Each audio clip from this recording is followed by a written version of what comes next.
जो main demands हैं वो 3 हैं और वो भी नई डिमांड्स नहीं है। ये वही चीजें हैं जो सरकार ने कहा था किसानों से कि वो सीरियसली कंसिडर करेंगे जब 3 काले कानून हटाए थे, लेकिन बाद में पता चला कि देखिए ये जुमला है, मरवा हो गया एडिटर। तो एमएसपी यानी मिनिमम सपोर्ट प्राइस, वो रेट जिसके नीचे किसान को फसल नहीं बेचनी होगी। अगर कोई और ना मिला प्राइवेट मार्केट में तो सरकार उसे इस मिनिमम रेट पर फसल खरीद लेगी। कुछ तो ये कह रहे हैं कि फार्मर्स की अच्छे से खातिरदारी होनी चाहिए पुलिस के द्वारा। कुछ उन्हें गाली गलौज बक रहे हैं, कुछ इसे सोरोस की कंस्पिरेसी बता रहे हैं, लेकिन बहुत ही कम लोग हैं जिन्हें एक सिंपल ट्रुथ दिख रहा है कि हमारे देश में एक एग्रेरियन क्राइसिस है, एक रूरल डिस्ट्रेस है, और यह सिर्फ बीजेपी की देन नहीं है, यह कांग्रेस के टाइम से चला आया है और सब इसे दबाने में लगे हुए हैं। अब पॉलिटिकली तो बीजेपी डिनायल में है, ठीक वैसे डिनायल में जैसे वाजपेयी जी 2004 में भी थे। अस्सलाम वालेकुम, सत श्री अकाल, welcome back to our channel Pakistani Punjabi reaction. This is me Nausheen Chaudhry ते मेरे नाल ने। अस्सलाम वालेकुम, सत श्री अकाल, किदा हाल चाल? उम्मीद करना सारे वधिया हो गया। हसते वक्त ਜਿਹੜੀ ਵੀਡੀਓ ਤੇ ਰਿਐਕਸ਼ਨ ਦੇਣ ਜਾ ਰਹੇ ਹਾਂ, ਵੀਡੀਓ ਦਾ ਟਾਈਟਲ ਹੈ ਫਾਰਮਰ ਪ੍ਰੋਟੈਸਟ 2.0। ਕਿਸਾਨਾਂ ਦੀ ਜਿਹੜੀ ਡਿਮਾਂਡਸ ਨੇ ਉਹ ਬੀਜੇਪੀ ਸਰਕਾਰ ਵਾਸਤੇ ਅਨਰੀਜ਼ਨੇਬਲ ਨੇ ਜਾਂ ਉਹਨਾਂ ਨੂੰ ਪੂਰੀ ਕਰ ਸਕਦੇ ਨੇ। ਕਿਸਾਨਾਂ ਨੇ ਪ੍ਰੋਟੈਸਟ ਜਿਹੜਾ ਉਹਦਾ ਕਾਲ ਦੇ ਛੜੀ ਹੈ ਤੇ ਦਿੱਲੀ ਵੱਲ ਉਹਨਾਂ ਦਾ ਰੁਖ ਹੈ ਤੇ ਟੇਬਲ ਟਾਕ ਵੀ ਜਾਰੀ ਹੈ। ਤੇ ਅੱਜ ਅਸੀਂ ਜਾਣਾਂਗੇ ਕਿਸਾਨਾਂ ਦੀ ਕੀ ਡਿਮਾਂਡਾਂ ਨੇ ਤੇ ਦਿੱਲੀ ਦੀ ਜਿਹੜੀ ਹਕੂਮਤ ਹੈ ਬੀਜੇਪੀ ਸਰਕਾਰ ਉਹ ਇਹਨਾਂ ਡਿਮਾਂਡਾਂ ਨੂੰ ਕਿਉਂ ਪੂਰਾ नहीं करती। बाकी सारियां डिटेल जानांगे आज दी वीडियो ਨੂੰ स्टार्ट करने हैं। 3 2 1 स्टार्ट। आज के फार्मर्स प्रोटेस्ट 2.0 को देख लो। हंसी इस बात पर आती है कि सरकार ने दिल्ली के बॉर्डर को इंटरनेशनल बॉर्डर बना दिया है। 2-4 रफेल जेट खड़ा कर देते तो पूरी की पूरी फील आ जाती। यही काम अगर समय रहते हुए गालवान में कर देते तो आज चीनी घुसकर हमारे जमीन पर ना बैठे होते। रोना इस बात का आता है कि हमारी सरकार किसानों पर आंसू गैस, लाठी, रबर बुलेट्स चला रही है जैसे कि वो कोई आतंकवादी हो। खालिस्तानी तो वैसे में भी बना देंगे। रोना इस बात पर आता है कि हमारे देश में प्रदर्शन, जुलूस, सवाल पूछना सब गैर कानूनी बन जा रहा है। कमजोर के लिए आवाज उठाने वाला अब कोई बाकी नहीं रहा है। हंसी लेकिन इस बात पर भी आती है कि पिछले किसान आंदोलन से सरकार ने कुछ नहीं सीखा है। गरूर वही है, तेवर वही है। और हंसी इस बात पर भी आती है कि पढ़े लिखे लोग, पढ़ी लिखी जनता अब तक सोचती है कि देश इतनी तरक्की कर रहा है, इतनी तरक्की कर रहा है कि मिट्टी से तो सोना निकल रहा है। बस ये पता नहीं इन किसानों को ये सोना क्यों नहीं दिखता है। इसीलिए अनपढ़, मिसगाइडेड है किसान दिल्ली की तरफ दर्शन करने चले आए, और कोई काम तो था नहीं उनके पास। खाम खा हमारे रास्ते को ब्लॉक करने चले आते हैं। लेकिन रास्ते पर आ भी गए तो क्या? ये राजधानी क्या किसानों की नहीं है? क्या वो सिटीजन्स ऑफ इंडिया नहीं है? उनकी आवाज नहीं है? क्या उनका संसद के सामने प्रदर्शन करना उनका हक नहीं बनता है? अच्छा, मालूम है नया भव्य संसद बनाया गया है, लेकिन संसद तो डेमोक्रेसी का प्रतीक है ना।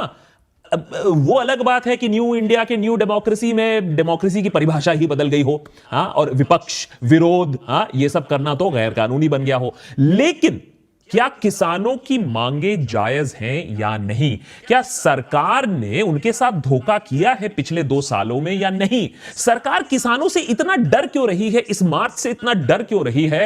और वो कौन सा राज है जो किसान इलेक्शन से ठीक पहले खोल सकते हैं? आइए जानते हैं आज के देशभक्त एपिसोड में। लेकिन जनहित में मैं एक बात क्लियर कर देता हूं, अगर सच्चाई और आंकड़ों से आपको उल्टी आती है तो बाल्टी लेकर बैठो। जिन्होंने पिछला फार्मर्स मूवमेंट फॉलो किया है उन्हें यह बात साफ दिख रही होगी कि फार्मर के काफी डिमांड्स तो वही पहले वाले हैं, जैसे कि लैंड एक्विजिशन एक्ट 2013 वापस लाओ, WTO से बाहर निकलो, फार्मर कॉम्पनसेशन। 2020 में लखीमपुर खेरी में जो फार्मर्स मारे गए थे उन्हें मुआवजा चाहिए, और पिछले आंदोलन में फार्मर्स के खिलाफ जो केसेस दर्ज हैं उन्हें विड्रॉ करो, जैसा कि आपने पहले प्रॉमिस किया था। लेकिन ये जो मांगे हैं ना, इनके साथ आप निगोशिएशन कर सकते हो, ये उतनी ठोस मांगे नहीं है। जो मेन डिमांड्स हैं वो 3 हैं और वो भी नई डिमांड्स नहीं है। ये वही चीजें हैं जो सरकार ने कहा था किसानों से कि वो सीरियसली कंसिडर करेंगे जब 3 काले कानून हटाए थे, लेकिन बाद में पता चला कि देखिए ये जुमला है, मरवा हो गया एडिटर। पहला इंपॉर्टेंट डिमांड। 3 काले कानून हटाते समय सरकार ने कहा था कि अब एमएसपी पर तेजी से काम होगा, गंभीरता से काम होगा। एमएसपी और एग्री मंडीज पर हमने अलग से एक एपिसोड बना के रखा है, उसे देख लीजिएगा अगर टाइम मिले तो। लेकिन अगर एक लाइन में बोले तो एमएसपी यानी मिनिमम सपोर्ट प्राइस, वो रेट जिसके नीचे किसान को फसल नहीं बेचनी होगी। अगर कोई और ना मिला प्राइवेट मार्केट में तो सरकार उसे इस मिनिमम रेट पर फसल खरीद लेगी। ये ज्यादा कॉम्प्लिकेटेड नहीं है। जैसा आपके पीएफ का एक रेट होता है, जैसे मनरेगा में मिनिमम वेज होता है, वैसे ही एमएसपी फॉर क्रॉप्स, जिससे किसानों को कौड़ियों के दाम अपनी फसल ना बेचनी पड़े।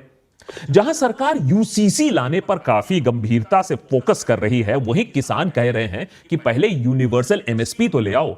यानी 23 जो फसल है उनमें मिनिमम सेल प्राइस आप सेट कर दो, जिसके नीचे कोई प्राइवेट कंपनी भी, चाहे जितनी बड़ी पूंजीपति हो, जितने भी पावरफुल प्राइवेट कंपनी भी हो, वो इससे नीचे ना खरीद पाए और किसान को जीने का एक अवसर प्राप्त हो। नहीं तो बेचारा हमेशा कर्ज में ही डूबा रहता है। इस मैटर की अर्जेंसी देखते हुए किसान आंदोलन के 9 महीने बाद जाकर सरकार ने एक कमेटी का गठन किया। करीबन 30 मेंबर की यह कमेटी में पंजाब, हरियाणा और उत्तर प्रदेश से कोई रिप्रेजेंटेशन ही नहीं था, जहां से पूरा आंदोलन, जो फर्स्ट आंदोलन है वो शुरू हुआ था। ये तो इसी को तो कहते हैं फकीरी। और ना ही कोई इकोनॉमिस्ट था, ना ही कोई डोमेन एक्सपर्ट था जिनके व्यूज फार्म लॉस के खिलाफ थे। यार इतनी हिपोक्रेसी, सीधे सीधे बोल देते। देखिए ये जुमला है। लगवा दो यूएपीए, लगवा दो, अब तो बेल भी ना मिलेगी। किसान अब कह रहे हैं कि एमएसपी हमारी जिंदगी के लिए बहुत जरूरी है, हमारे सर्वाइवल के लिए बहुत जरूरी है। इसकी घोषणा आप तुरंत कीजिए, इसको कंपलसरी बनाइए। अब हम और वायदों पर नहीं जाएंगे क्योंकि आपने हमें बहुत लटका दिया है। दूसरा, सेकंड बिगेस्ट जो डिमांड है कर्ज के बारे में है। लोन वेवर एक बहुत ही जटिल मामला है। किसानों का कर्जा जब भी माफ करने की बारी आती है तो जनता में त्राही त्राही मच जाती है। अरे हमारे ही तो टैक्स का पैसा है, ऐसे कैसे माफ कर सकते हो आप किसानों का लोन? ये तो अच्छी बात नहीं है। ठीक से देखें तो यह बात भी सही है। लोन तो किसी का ऐसे ही माफ नहीं होना चाहिए, ना आपका, ना मेरा, ना अडानी का, ना किसानों का।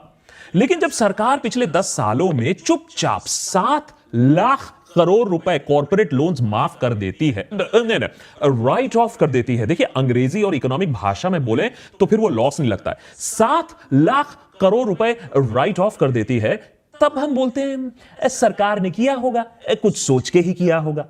उधर किसान अपने ट्रैक्टर का लोन अगर ना चुका पाए, 1-2 लाख रुपए की भी बात हो, तो या तो उसे जेल जाना पड़ता है, कभी कभी तो उसके ऊपर से ही ट्रैक्टर चल जाता है, और अगर जिंदा बच भी जाता है तो साहूकार के कर्जे के नीचे फिर वो दम ही तोड़ देता है।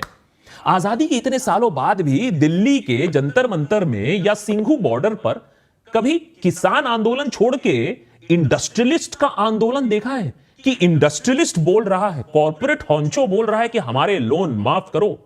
सोचने वाली बात है ना कि नेता टाइप लोग बोलते जरूर हैं जय जवान जय किसान, लेकिन अंदर कुछ और कर रहे होते हैं, किसी और की जय चल रही होती है, क्योंकि जवानों के नाम पर तो वोट मांगे जाते हैं और किसानों का खून चूसा जाता है। एनीवेज, तीसरा जो थर्ड बिगेस्ट डिमांड है, भारत रत्न से आपने एमएस स्वामीनाथन को अवार्ड तो कर दिया, बहुत अच्छी बात है, उन्हें यह सम्मान मिलना भी चाहिए था, लेकिन उन्हीं की स्वामीनाथन कमीशन रिपोर्ट धूल चाट रही है। एमएस ना ही फादर ऑफ ग्रीन रेवोल्यूशन, जैसे हम लोग टेक्स्ट बुक में पढ़ते हैं, वो ना ही फादर ऑफ ग्रीन रेवोल्यूशन थे, बल्कि हमारे देश के किसान और हमारे देश की एग्रीकल्चर के बारे में बहुत फिक्र करते थे। स्वामीनाथन रिपोर्ट ने सरकार को कई सुझाव दिए हैं, जिसे अगर माना होता तो आज ये सिचुएशन ना होती। Extensive land reform, distributing of surplus and waste land, कि भैया लोगों को और जमीन मिले, prime agricultural and forest land corporates के हाथ में ना जाए। अब आप समझ सकते हो ये क्यों इंपोज नहीं हो रहा है। लोगों को ग्रेजिंग राइट्स देना, ज्यादा गवर्नमेंट एक्सपेंस माने public investment into irrigation, drainage, land development, water conservation and promotion of conservation farming and biodiversity, जिससे और भी अवसर बढ़े। 4% ब्याज पे फार्मर्स को लोन मिले, और अगर फसल सही ना निकले तो ब्याज पर माफी, नॉट प्रिंसिपल, ब्याज पर माफी। ऐसा हेल्थ इंश्योरेंस पॉलिसी जो फार्मर को, क्रॉप को और लाइफ स्टॉक को कवर करे। एंड ऑफ कोर्स सबसे इंपॉर्टेंट जो उनका सजेशन था, एमएसपी का रेट बढ़ाओ, at least 50% above the weighted average cost of production. इसको C2+50 फॉर्मूला बोलते हैं, यानी सारी इनपुट कॉस्ट को मिलाने के बाद भी फार्मर को एक डिसेंट प्रॉफिट मिलना चाहिए।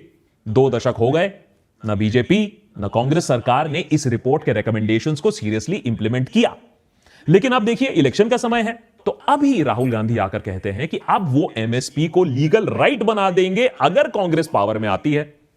इलेक्शन का टाइम है, बेनिफिट मिल सकता है लोगों को। अगर आप low per capita income, health care और education crisis, rural distress, agrarian crisis, इस सब के बारे में बताओगे तो उनका मूड चौपट हो जाएगा। देश की आधी जनसंख्या खेती में, खेती बाड़ी या अलाइड उसमें जॉब्स में जुड़ी हुई है। अब इस आधी जनसंख्या को बहुत ज्यादा कठिनाइयों का सामना करना पड़ता है। इनपुट प्राइसेस बढ़ रही हैं, क्लाइमेट भी चेंज हो रहा है, फसल के दाम उनको कम मिल रहे हैं, क्रेडिट मिलता नहीं है। अब इस सब के चलते किसान वही का वही फंसा हुआ है सालों से, दशकों से। ये इतना कॉम्प्लिकेटेड प्रॉब्लम है कि ना बीजेपी ना कांग्रेस इसको सुलझा पाएगी और इसीलिए इस पर सिर्फ पॉलिटिक्स ही खेला जाता है। रिसर्च ये बताता है कि ग्रामीण इलाकों में सिर्फ खाने का खर्चा घर का आधा बजट अब खत्म कर रहा है। अब आप सोचो कि अगर आधा बजट मेरा सिर्फ खाने में चले गया तो आदमी पहनेगा क्या, आदमी पढ़ेगा क्या, आदमी खर्चा क्या करेगा। और इसीलिए रूरल इकोनॉमी भी डिस्ट्रेस में दिख रही है। रूरल इंडिया में वेजेस अगर आप बात करें इन्फ्लेशन के साथ एडजस्ट करने के बाद, तो वो कम हो रहा है, लिटरली कम हो रहा है। पिछले एक दशक की अगर हम बात करें तो आमदनी कम हुई है, बढ़ी नहीं है। एक और रिपोर्ट यह बताती है कि अगर 2014 से 2022 के बीच में आप इन्फ्लेशन एडजस्ट करके एग्रीकल्चरल वेज देखोगे तो 1% बढ़ी है। करीबन 8 साल में 1% आपकी वेजेस बढ़ी है इन्फ्लेशन एडजस्टेड। शायद यही वजह है कि सरकार डेटा नहीं निकालना चाहती है ऑन पॉवर्टी इन इंडिया, क्योंकि यह रिपोर्ट, ये आंकड़े साफ साफ दिखा देगी कि demonetisation, sudden lockdown, faulty GST implementation की जो असली मार है वो रूरल एरियाज पर कैसे पड़ी है। और बात यहां यह नहीं है कि वोट किसको मिलेगा, आएगा कौन या नहीं आएगा कौन, बात यह है कि लोगों की माली हालत कैसी है। अगर यह फार्मर प्रोटेस्ट एक पॉलिटिकल स्टंट है तो वो इसलिए है कि फार्मर्स भी जानते हैं कि अगर सरकार से कुछ मनवाना है तो इलेक्शन से पहले ही सबसे चंगा समय है, क्योंकि वोट की भाषा इज द ओनली भाषा जो सरकार सब है। राइट टू प्रोटेस्ट तो है, यहां तो प्रोटेस्ट ही देशद्रोह बन गया है। वारे मदर ऑफ डेमोक्रेसी। लगता है कि हम अपने फार्मर्स को सिर्फ खेत में ही देखना चाहते हैं, फिर हम वहां जाएंगे, उनके पास बोलेंगे हो हाउ स्वीट, गन्ना चबाएंगे, एक फोटो इंस्टाग्राम पे लगाएंगे और बोलेंगे भाई देखो ये सब तो अच्छा है, दिल्ली मत आना मेरे दोस्त। किसान आंदोलन के लीडर्स को यह बताना पड़ रहा है अब कि कैसे उन्हें डराया जा रहा है, धमकाया जा रहा है, उनके घरों पर पुलिस भेजा जा रहा है, उन्हें बोला जा रहा है कि चुप रहो नहीं तो तुम्हारा पासपोर्ट कैंसिल कर देंगे, नहीं तो तुम्हारे रिश्तेदारों की नौकरी छीन जाएगी। यह है मदर ऑफ डेमोक्रेसी का कड़वा सच। और उससे भी ज्यादा कड़वा सच तो यह है कि हम में से कई देशवासी तो हैं लेकिन देशभक्त नहीं। कुछ तो यह कह रहे हैं कि फार्मर्स की अच्छे से खातिरदारी होनी चाहिए पुलिस के द्वारा। कुछ उन्हें गाली गलौच बक रहे हैं, कुछ इसे सोरोस की कंस्पिरेसी बता रहे हैं, लेकिन बहुत ही कम लोग हैं जिन्हें एक सिंपल ट्रुथ दिख रहा है कि हमारे देश में एक एग्रेरियन क्राइसिस है, एक रूरल डिस्ट्रेस है। और यह सिर्फ बीजेपी की देन नहीं है, यह कांग्रेस के टाइम से चला आया है और सब इसे दबाने में लगे हुए हैं। अब पॉलिटिकली तो बीजेपी डिनायल में है, ठीक वैसे डिनायल में जैसे वाजपेयी जी 2004 में भी थे, अपने इंडिया शाइनिंग कैंपेन के साथ ऑफिस में वापस आने की तैयारी में बैठे हुए थे। It was a done deal, लेकिन फिर जोर का झटका लग गया। ठीक वैसे ही हालात आज हैं। देश तरक्की कर रहा है, इंडिया इज शाइनिंग, लेकिन फार्मर्स नहीं। देश की 1% जनता जो है सुपर रिच, ताबड़तोड़ खर्चा कर रही है, लेकिन वही 80 करोड़ लोग फ्री राशन पर भी जिंदा है, किसान कर्जे पर है। अगर भगवान श्री राम का वरदान ना होता तो 2024 की कहानी 300-400 सीट की नहीं होती, 100-200 सीट के लिए लड़ाई होती। अब सवाल यह है कि एक महीने में कुछ ऐसा पासा क्या पलट सकता है? क्या जो रूरल इंडिया है उसको यह बात दिख जाएगी, यह भ्रम टूट जाएगा? बीजेपी ये रिस्क भली भांति जानती है और इसीलिए इस प्रोटेस्ट को दबाने की हर कोशिश हो रही है। ये जो इंटरनेशनल लेवल बॉर्डर बन रहा है दिल्ली में, ये वही कोशिश है कि कहीं फिर से सिंगू बॉर्डर पार्ट 2 ना बन जाए। लेकिन MSP, loan waiver, Swaminathan report का इंप्लीमेंटेशन इतना मुश्किल नहीं है। देखिए, निगोसिएशन आपको करना है तो आपने तो निगोसिएशन कतार के साथ भी कर लिया और हमारे नेवल वेटरन्स को वापस ले आए, उसके बारे में हमने एपिसोड भी बनाया। Good job done. तो फिर आप यहां फार्मर्स के साथ निगोसिएशन नहीं कर सकते हो जब आप कतार के साथ निगोसिएशन कर सकते हो? सोचो अगर मोदी सरकार ने यह इंप्लीमेंटेशन कर दिया, एमएसपी को जारी कर दिया, भाई साहब 400 पार इस बार। लेकिन पिछली बार 3 काले कानून हटाने के लिए 1 साल बैठना पड़ा था फार्मर्स को रस्तों पर। अब इस बार 3 मांगे पूरी करने के लिए कितना टाइम लगेगा, ये तो ਦੇਖਣੇ ਵਾਲੀ ਬਾਤ ਹੈ। ਜੀ ਦੇ ਵਿਊਅਰਸ, ਇਹ ਸੀ ਅੱਜ ਦੀ ਵੀਡੀਓ ਇੰਡੀਆ ਦੇ ਜਰਨਲਿਸਟ ਦੇਸ਼ ਭਗਤ ਦੇ ਨਾਂ ਦੇ ਉਹਨਾਂ ਦਾ ਚੈਨਲ ਹੈ ਤੇ ਉਹਨਾਂ ਵੀ ਮੇਨ ਪੁਆਇੰਟਸ ਜਿਹੜੇ ਕਿਸਾਨਾਂ ਦੀ ਡਿਮਾਂਡਸ ਦੇ ਨੇ ਉਹ ਸਾਹਮਣੇ ਲਿਆਂਦੇ ਤੇ ਇਹਨਾਂ 'ਚ ਬਹੁਤ ਹੈਰਾਨਗੀ ਵਾਲੀ ਗੱਲ ਹੈ ਕਿ ਉਹਨਾਂ ਦੱਸਿਆ ਕਿ ਕੋਈ ਨਿਊ ਡਿਮਾਂਡ ਨਹੀਂ ਹੈ। ਸਾਰੇ ਪੁਆਇੰਟਸ ਜਿਹੜੇ ਨੇ, ਸਾਰੀ ਡਿਮਾਂਡ ਜਿਹੜੀਆਂ ਪਿਛਲੀਆਂ ਨੇ, ਜਿਹਦਾ ਸਰਕਾਰ ਨੇ ਵਾਅਦਾ ਕੀਤਾ ਸੀ ਕਿ ਅਸੀਂ ਪੂਰੀਆਂ ਕਰਾਂਗੇ, ਲੇਕਿਨ ਉਹ ਵਾਅਦੇ ਪੂਰੇ ਨਹੀਂ ਹੋਏ। ਇਸ ਵਜ੍ਹਾ ਤੋਂ ਕਿਸਾਨ ਜਿਹੜੇ ਨੇ ਪ੍ਰੋਟੈਸਟ ਕਰਦੇ ਪਏ ਨੇ ਤੇ ਲੇਕਿਨ ਉਹਨਾਂ ਨੇ ਦੱਸਿਆ ਕਿ ਦੁਨੀਆ ਦੇ ਹਰ ਮੁਲਕ 'ਚ ਪ੍ਰੋਟੈਸਟ ਕਰਨ ਦੀ ਇਜਾਜ਼ਤ ਹੈ। ਅਮਰੀਕਾ 'ਚ, ਯੂਰਪ 'ਚ, ਕਿਸੇ ਵੀ ਤੁਸੀਂ ਕੰਟਰੀ 'ਚ ਵੇਖ ਲਓ, ਉਹਨਾਂ ਨੂੰ ਹਰ ਜਗ੍ਹਾ ਤੇ ਇਜਾਜ਼ਤ ਹੁੰਦੀ ਹੈ। ਲੇਕਿਨ ਇੱਥੇ ਕਿਸਾਨਾਂ ਲਈ ਗੋਲਾ ਬਾਰੂਦ ਮੰਗਾਇਆ ਜਾ ਰਿਹਾ ਤੇ ਉਹਨਾਂ ਤੇ ਫਾਇਰਿੰਗ ਕੀਤੀ ਜਾ ਰਹੀ ਹੈ, ਆਂਸੂ ਗੈਸ ਦੇ ਸ਼ੈਲਿੰਗ ਕੀਤੀ ਜਾ ਰਹੀ ਹੈ, ਜਿਸ ਤਰ੍ਹਾਂ ਕਿਸਾਨ ਨਹੀਂ ਨੇ ਬਾਰਡਰ ਤੇ ਦੁਸ਼ਮਣ ਨਾਲ ਲੜਾਈ ਹੁੰਦੀ ਪਈ ਹੈ। ਇੰਡੀਆ ਦੇ ਜਰਨਲਿਸਟ ਸਨ, ਉਹਨਾਂ ਨੇ ਕਿਸਾਨਾਂ ਦੇ ਬਾਰੇ 'ਚ ਗੱਲ ਕੀਤੀ ਤੇ ਉਹਨਾਂ ਨੇ ਦੱਸਿਆ ਗਵਰਨਮੈਂਟ ਕਿਸ ਤਰ੍ਹਾਂ ਕਿਸਾਨਾਂ ਨੂੰ ਬੇਵਕੂਫ ਬਣਾਇਆ ਹੈ। ਲਾਸਟ ਕਿਸਾਨ ਪ੍ਰੋਟੈਸਟ ਦੇ ਵਿੱਚ ਵੀ MSP ਦੇ ਉੱਤੇ ਗੱਲ ਹੋਈ ਸੀ, ਮਿਨੀਮਮ ਸਪੋਰਟ ਪ੍ਰਾਈਸ, ਕਿ ਕਿਸਾਨ ਦੀ ਜਿਹੜੀ ਫਸਲ ਹੈ ਉਹਦਾ ਇੱਕ ਘੱਟ ਤੋਂ ਘੱਟ ਰੇਟ ਤੈਅ ਹੋਏ ਤੇ ਉਹਦੇ ਮੁਤਾਬਿਕ ਹੀ ਉਹਨੂੰ ਸੇਲ ਕੀਤਾ ਜਾਏ। ਲੇਕਿਨ BJP ਸਰਕਾਰ ਕਿਸਾਨਾਂ ਨਾਲ ਬਹੁਤ ਵੱਡਾ ਧੋਖਾ ਕਰ ਰਹੀ ਸੀ ਤੇ ਹੁਣ ਇਲੈਕਸ਼ਨ ਕਰੀਬ ਆਉਣ 'ਤੇ ਕਿਸਾਨਾਂ ਨੇ ਵੀ ਆਪਣੀ ਚਾਲ ਚੱਲ ਛੜੀ ਆ ਤੇ ਕਿਸਾਨਾਂ ਨੇ ਪ੍ਰੋਟੈਸਟ ਕਾਲ ਕਰ ਛੜਿਆ ਤੇ ਦਿੱਲੀ ਦੀ ਤਰਫ ਉਹਨਾਂ ਨੇ ਮਾਰਚ ਕਰਨਾ ਸਟਾਰਟ ਕਰ ਛੜਿਆ। ਉਹਨਾਂ ਦੀ ਡਿਮਾਂਡਾਂ ਬਹੁਤ ਹੀ ਸਾਫ਼ ਨੇ, MSP ਹੋਣੀ ਚਾਹੀਦੀ ਹੈ ਤੇ ਕਰਜ਼ੇ ਮਿਲਣੇ ਚਾਹੀਦੇ ਨੇ ਕਿਸਾਨਾਂ ਨੂੰ, ਤੇ ਅਗਰ ਫਸਲ ਸਹੀ ਨਾ ਹੋਏ ਤੇ ਕਰਜ਼ੇ ਦਾ ਵਿਆਜ ਮਾਫ ਹੋਣਾ ਚਾਹੀਦਾ ਹੈ। ਕਿਸਾਨਾਂ ਨੂੰ ਸਬਸਿਡੀ ਮਿਲਣੀ ਚਾਹੀਦੀ ਹੈ, ਜਿਵੇਂ ਕਿ ਉਹਨਾਂ ਦੱਸਿਆ $30 ਬਿਲੀਅਨ ਅਮਰੀਕਾ ਦੇ ਵਿੱਚ ਐਗਰੀਕਲਚਰ ਸੈਕਟਰ ਨੂੰ ਸਬਸਿਡੀ ਦਿੱਤੀ ਜਾਂਦੀ ਹੈ।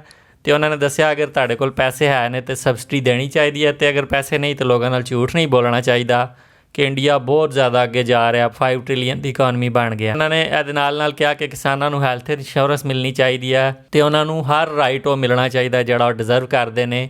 ਇਸੇ ਤਰ੍ਹਾਂ ਉਹਨਾਂ ਦੱਸਿਆ ਕਿ ਸਰਕਾਰ ਕਾਰਪੋਰੇਟ ਸੈਕਟਰ ਦੇ ਲੋਨ ਮਾਫ ਕਰ ਦਿੰਦੀ ਹੈ, ਲੇਕਿਨ ਅਗਰ ਕਿਸਾਨ ਦਾ 50,000 ਵੀ ਰਹਿੰਦਾ ਹੋਏ ਤੇ ਉਹਨੂੰ ਜੇਲ੍ਹ 'ਚ ਡੱਕ ਦਿੱਤਾ ਜਾਂਦਾ। ਤੇ ਤੁਸੀਂ ਕੀ ਸੋਚਦੇ ਹੋ ਕਿਸਾਨ ਪ੍ਰੋਟੈਸਟ ਦੇ ਬਾਰੇ 'ਚ ਤੇ ਇਸ ਵੀਡੀਓ ਦੇ ਬਾਰੇ 'ਚ? ਵੀਡੀਓ ਚੰਗੀ ਲੱਗੀ ਲਾਈਕ ਕਰੋ। ਮਿਲਨੇ ਆ ਨੈਕਸਟ ਵੀਡੀਓ। ਗੁੱਡ ਬਾਏ, ਅੱਲਾ ਹਾਫਿਜ਼।